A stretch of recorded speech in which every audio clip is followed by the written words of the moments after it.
Yeah.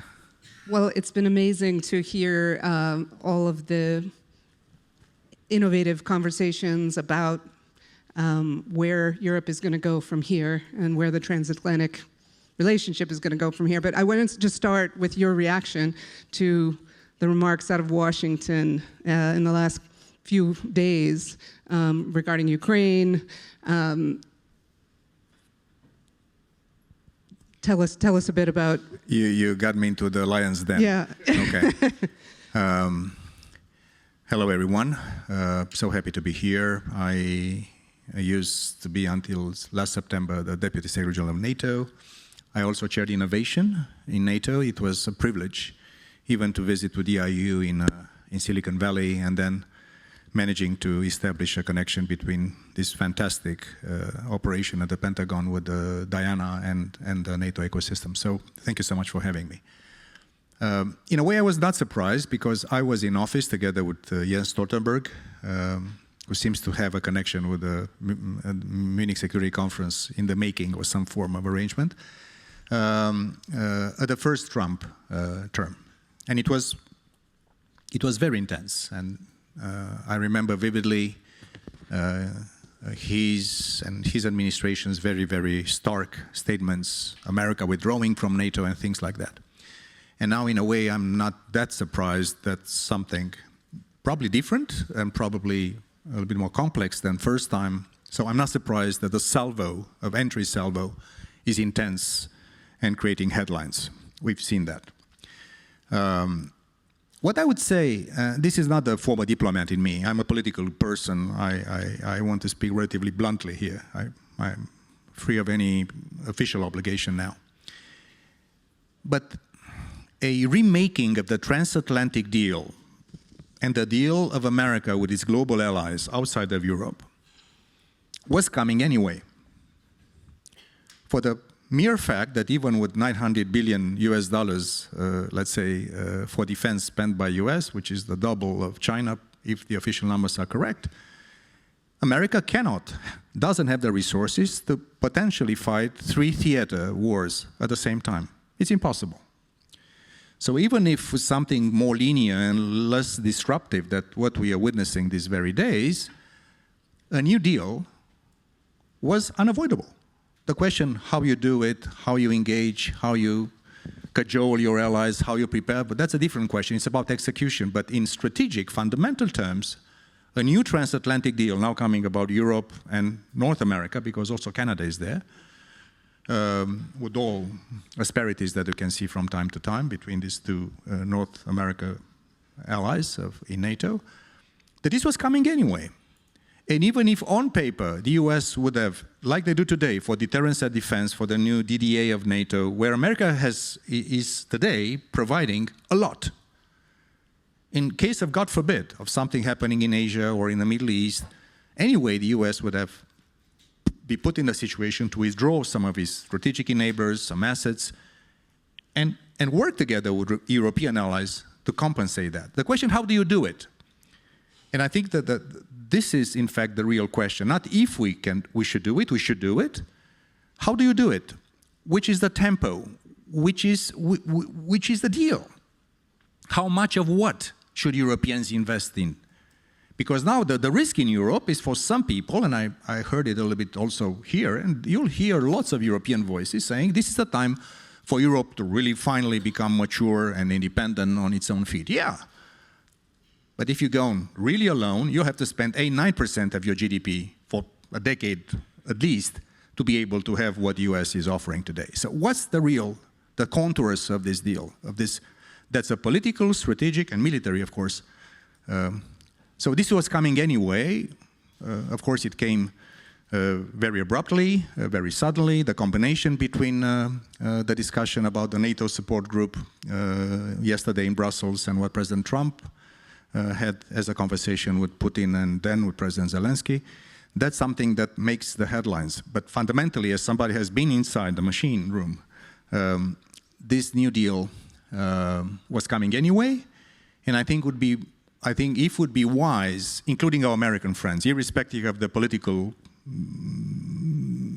occupant of the White House or what will happen in US Congress and midterm elections, all this discussion, I think somehow we have to find a way to really engage in a real, transparent and honest conversation about how much America is really ready and realistically ready to continue to support Europe, and how much Europe is realistically ready to do for what and in which tempo. Without doubt, I think the risk of divergence is here, and I think there is a difference in terms of the tonality and the gravity of the statements when it comes to the first Trump administration. Then we could absorb it somehow. Now we have to see. But again, as a political guy, my strong advice on both sides of the Atlantic, on both sides of the political establishment in the US, and something I will close here because that's something. If you really want to engage in a hyper competition with China, America cannot do it without its allies. Do you think they know that? I think they know that, but there are many ways to reach to that conclusion. And I think America will be far less, capable of engaging in such a multifaceted competition, from space to cyber and from AI to everything, with a big player like China that is building its global network as we speak. And I think the added value of allies, of America's allies to America is significant. But of course, if you look in mercantilistic terms about how much trade surplus we have here in Germany, these guys export good things, good for them. But I think in the end, on both sides, some common sense and the law of gravity will bring all of us to the conclusion that we keep the transatlantic tie, renegotiate it in a professional, adult way, and then for America and for the question is, which is the sequence? But I think in the end, these are objective realities of geopolitical laws of gravity, and I think America will find pretty soon that it's much better to have so many allies. And in NATO, you have 31 in one room. Sometimes difficult to work with 31 allies to have a consensus, but I think it's a precious alliance, and I would really be very careful before saying that the time of this alliance is over. So when you look back at history, though, one of the reasons why the United States is still playing such a role in Europe is a coordinating role, right? Germany was, nobody wanted to trust Germany after World War II, and it was, you talk to some Americans, they'll say, well, it was, we got sucked in and then we stayed because no one could take that coordinating role. Do you see anyone today taking on that leadership role in Europe? Let me say one word about the European Union, because I think it's a misunderstood entity in America. And I'm coming from Romania, so we are both immensely NATO fans and very strong supporters of the EU.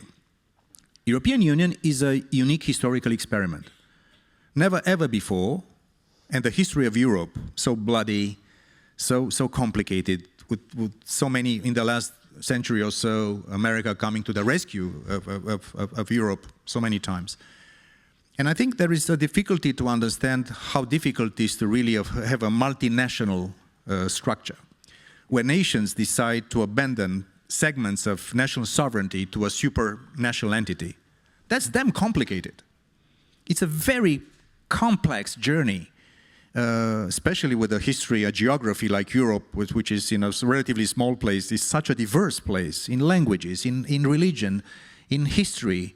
There's always a greater Romania, a greater Bulgaria, a greater Albania, or pieces of history. So what I would say that there's no European nation alone that can take the lead from America, just because in terms of size and in terms of depth, but also because I think this will be a bad thing, because we will return to the traditional, fight for hegemony in Europe. England and France and Prussia and then Germany, and playing this thing together. So I think we have to give a little bit of credit to European Union. I'm very, very pleased personally that the UK is now engaging with Germany bilaterally, with France. They go to the Saint-Malo spirit. They will have a first strategic dialogue between the EU and the UK, and the leaders of the EU will be going to the UK, and this will be something. And of course, Norway, and of course, Turkey are the non-EU members. So my answer is that nobody is capable, nor it should, as a nation, take a lead. I still believe that NATO is the best place to do this, but I also believe that the EU has to take a more consistent role. But don't expect that process to be easy, because you're giving up sovereignty to a supranational body, and that's complicated. And the pendulum of ideology in Europe is also not helping, because there's more, impulse towards sovereignty and nationalism and tribalism, and this immigration conversation and all these things. So, no, we should do it together. Europe should play its part, and I think we should together design a plan, like in NATO defense planning. You know that Romania will have 3 brigades of something, or France will have something on cyber or whatever. Spain will do something with the frigates, and together we plan together, we do things together. Because if you wait for a European nation to take the lead alone, it's not feasible, and I think will be counterproductive in the end. So I wanted to talk to you as a Romanian. Like I've spoken to many people in this room, and I've noticed a difference between those in Eastern Europe and those in the West, in Western Europe. Even in just the reactions in the last few days, some are extremely upset, furious, feeling betrayed. But when I talk to people in Eastern Europe, they seem much more aware of what the threat is, and they say we understand Russia. Tell me about your feelings about the Russian threat right now and what Europe is facing. Of course, geography and history and culture do matter. And of course, us Eastern Europeans or whatever, Central, Southeastern, Northeastern, Finland, Sweden are new members of NATO. But speaking of the former communist countries that were part of the Soviet domination after the Second World War, of course we have a different intensity of our reaction to the Russian threat, because we've been there, we know how it is. And I lived half of my adult life in communist Romania. I would not advise anyone to try that experiment. It's bad. It's bad. And I love freedom, and I love democracy, and I love, what our family is Western family of nations. Is Russia preparing for something bigger than Ukraine? I think they're building capabilities in order to be able to do that. Would they do it? I don't know. Nobody knows. Which will be the geopolitical intricacies, which will be their relationship with China, what will be, their relationship with the West, with America, with Europe, with its neighbors, which will be the future of Ukraine. Because I believe that the future of Ukraine, and now it's very complex, the conversation, we are fully aware that in a way, the way in which Ukraine will be able to stand on its own feet with our support and their own transformations will be quite defining for the European security architecture for decades to come. So if Ukraine resists, and I'm not saying resisting in belligerent terms with Russia, I'm saying resisting as an independent sovereign nation to be able to do its thing and develop and prosper and be democratic and be free. Then probably there will be some form of status quo in terms that we will be able to define a contour of peace and a contour of some form of relationship between Russia and the West that will be relatively stable. Unstable, but stable. If they swallow Ukraine in one bite, in multiple bites, in changing regime, because that's what they after, in fact, then you don't know. What will be the next thing? If NATO becomes more fragile, that will be an incentive to try another bite and try something else. And let me tell you something. And here, with such a sophisticated audience and people that everything about technology and cyber and critical infrastructures and resilience, there's no need to to an open warfare against a NATO nation. You can do many things. In my country, Romania, they played a big role in the last presidential elections. Yeah. They can sabotage, they can have hybrid warfare, they have cognitive warfare. They're very good at that. So you don't need to go with the tanks across, I don't know what border of a NATO country to basically try to destabilize. So the worst thing that will happen to Europe, and I think this is also a message to my American friends and key allies of this continent and of my country. If we decide, and I hope this will not be the case, to recarve spheres of influence around the world, I think the risk of warfare and real, intense, tough competition will increase, not decrease. And this is, in fact, what we are discussing at this point in time. In Romania, I received questions from journalists and say, what's going on, Mircea, what's going on? You know a little bit better. I said, okay. I don't think that in the near future there is such a risk, but I think if we'll be showing weakness, this imperial appetite of Russia of more land and more land and more land is something which is in the DNA of the nation. That's how they're built, and they still feel insecure on the European side of this equation. So if we don't do these things right, if we don't fix the transatlantic relationship, if we don't have stronger defenses, and if we don't stick together, and if we don't help Ukraine, even a small Moldova or Georgia, for that matter, or the Western Balkans, also unfinished business, I think the risk for them to try to have another bite or try to have subversive or more explicit aggression against NATO or EU countries is only increasing. That's factual. So do you think Donald Trump can be trusted to negotiate the future of Ukraine? I mean, that's what we're looking at. He's the President of the United States of America. You can have preferences or not preferences. He's in the Oval Office. So that's something that he said from the campaign trail, that he will try to be active in finding a lasting solution for Ukraine. So when the American president engages in negotiations, America engages in negotiations, diplomacy engages, military engages. That's how it works. And I am convinced that in more open or less or more subtle or more informal channels, intelligence, military, other things, Ukraine, first and foremost, and its European allies will be informed and kept abreast in this effort. And this is a little bit of a beginning of a question mark that journalists and public opinions do ask. But if the US wants to lead a negotiation on behalf of all of us and together with all of us for a lasting peace in Ukraine, that's good. This is bloodshed. That's the third year. That's a lot. That's a lot of sacrifice on both sides. And the big question, of course, how durable that armistice or peace would be. And that's a complicated negotiation.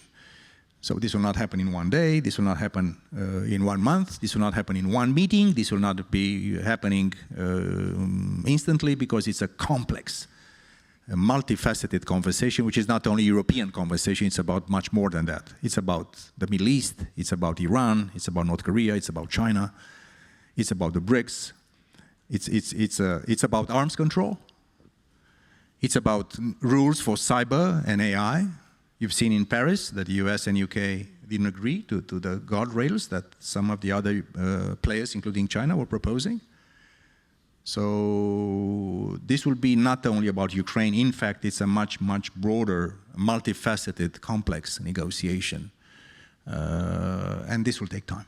This cannot happen overnight. Tell me a little bit about what you'd be looking for to hear out of negotiations that would let you know, okay, I think Ukraine is going to be able to withstand whatever is coming. There was, of course, I remember in 2008, a NATO summit in Bucharest, President G.W. Bush was present there.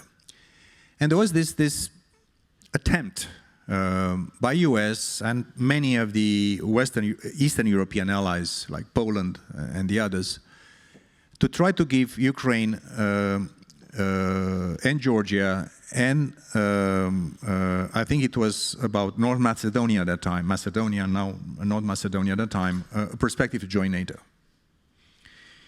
And now with the statements of the Secretary of Defense and President Trump, it seems that the NATO membership for Ukraine, at least at this point in time, seems to be more complicated. And there was a Secretary of Defense yesterday at the Ukraine contact group in Brussels, in NATO HQ, and today the defense ministers of NATO are meeting. There was a discussion about what will be the security guarantees for Ukraine. Now, there is a big question now that will fall upon European Union leaders. Is the EU accession track for Ukraine still open? Short of a NATO type, Article 5 type guarantee that seems to be out of the table, at least at this point in time. I cannot say what will happen. So the question also for European allies and European Union member states is, how do we see, even with America a little bit more skeptical in this kind of sacrosanct security guarantees for Ukraine, what's the arrangement? What's something that is credible and durable enough to keep Ukraine and the people of Ukraine? We tend to forget about the people of Ukraine. Yeah. The people of Ukraine have been dying and suffering for their liberty, for their freedom. And of course, if we don't find together a way for them to not only to have some form of peace, but to be able to continue to thrive, I personally believe that they should be members of the European Union. But is it still possible politically? This is for European leaders to decide. But today, the pressure will also be much higher on European, not only for providing more support and support for Ukraine, but also to be able to offer anchors to an independent European free Ukraine down the road. So it's again, as I mentioned, it's a multifaceted negotiation. It's not about NATO or US and Ukraine or Russia. It's also about Europe. It's about EU. It's about UK, which has an admirable leadership role in this, into this. And of course, other European allies and member states of the EU that now have to make up their minds. How much, in which sequence, and what kind of a price tag, political or financial or security, they're ready to pay for peace and stability in Europe. That's a very, very defining moment for the future of Europe. That's a very defining moment. And I only hope and pray that all of us, including and especially with our American friends and allies, will be able to together to cross this intersection of history, which is in the making. And like always, Munich Security Conference is the place where things happen. War started 3 years ago, I remember. And now again, a moment of inflection. So the best place in the world to discuss about this thing is Munich and the Munich Security Conference. That's a commercial for the conference. So to keep you inviting me next year. So that. You were talking about price tag. A lot of this conference today has been about private investment. How do you use our superpower, which is innovation fueled by private investment? It's not just the price tag of how much money you invest, but how you invest it. And we're in a world where drones can cost $3,000 and destroy something that's worth 10 times that amount. How do we get there? How do we get to where we need to be? I think that's a fundamental question. It's not only about the money you spend, but the way in which you spend and do things. So let me give you one more, let's say, overarching argument and then go a little bit in depth. In the 60s, 90% of the innovation for defense and national security was done by governments. DARPA, NASA, Department of Energy, whoever. Government, 90%, 90%. Today, 90% of everything we use for national defense, and that's why DIU is so good at the intersection between private sector and try to basically absorb and multiply and scale commercial solutions is so important. So the pendulum has basically shifted immensely from here all the way to here. And now, as we speak, we are trying to find a new balance and the pendulum is still swinging like crazy between how we do this, which is the relationship between government, private sector, defense sector, tech sector, dual use sector, small startups, big players, European, American, non-European, and so on and so forth. So there is a very interesting discussion. And discussion is not only about on innovation for defense, but is for AI. It's also for what also DIU is looking into. If you look to the specialized lines of work, you see human enhancement, you see quantum, you see space, you see new materials which are coming, and biotechnology, and all these consequences. So I think the sooner we get to some form of more explicit conversation between tech, defense sector, government, in a multinational format, national and multinational, the sooner we'll get to some form of new balance into this. America is adjusting, not as fast as they expect, but much faster than European allies. And I'll make a pitch for NATO this time. That's why we managed to do the NATO Innovation Fund, the first venture capital, sovereign venture capital fund in the world. It's peanuts. It's $1 billion US, but it's an innovation in terms of governance when it comes. There are smart guys in Albania, there are smart guys in Estonia, there are smart guys in Romania, there are smart guys in the Netherlands, there are smart guys everywhere, not only in Silicon Valley, not only the big universities. They're brains and people with great dual use, mindset of innovation that we should harness. So my strong plea is try to use the innovation ecosystem of NATO, and of course together with our friends and partners from Korea, from Australia, from Japan, from Israel. And they are so very good into this. So if we want to basically have more efficiency and have our warfighters equipped with the best and be always ahead of our competitors and eventual enemies, not even America alone is enough to do that. We have to do it together in ways that are respectful of our differences. America is a huge player, others are smaller. But there is an innovation ecosystem, and you know how the NATO Innovation Fund, the NIF, and also Diana, this collection of accelerators and test centers started. We wanted to have a NATO bank. And we hit a wall with allies. And we have a great team of young guys, much smarter than I was. I was just the old political guy trying to keep things in place. And we failed, but we managed to get the NATO Innovation Fund. Now the bank is coming back to the forefront. Why? Because we'll have to also wait to finance. And my appeal to banking sector and even some tech companies, please do understand that investing in technology for national security is not something which is unethical. It's the very foundation of our freedom. I know it's difficult with the young employees. I know that now with the Google, the discussion about changing a little bit the bylaws and things like that. I'm not saying to, but we should have also a mature conversation, because if we don't invest in this, will be easy praise, and it will be a pity for our democracies and our way of life if we don't do that. So, yeah. So I'm being told that it's time for us to have our reception out there. I just want to say, I don't know what the answer is, but I know that the people in this room are the ones who will come up with it. So no pressure. No pressure. All right, I think there's a reception outside. Thank you so much for coming and listening to this panel. Thank you. A pleasure to be with you guys.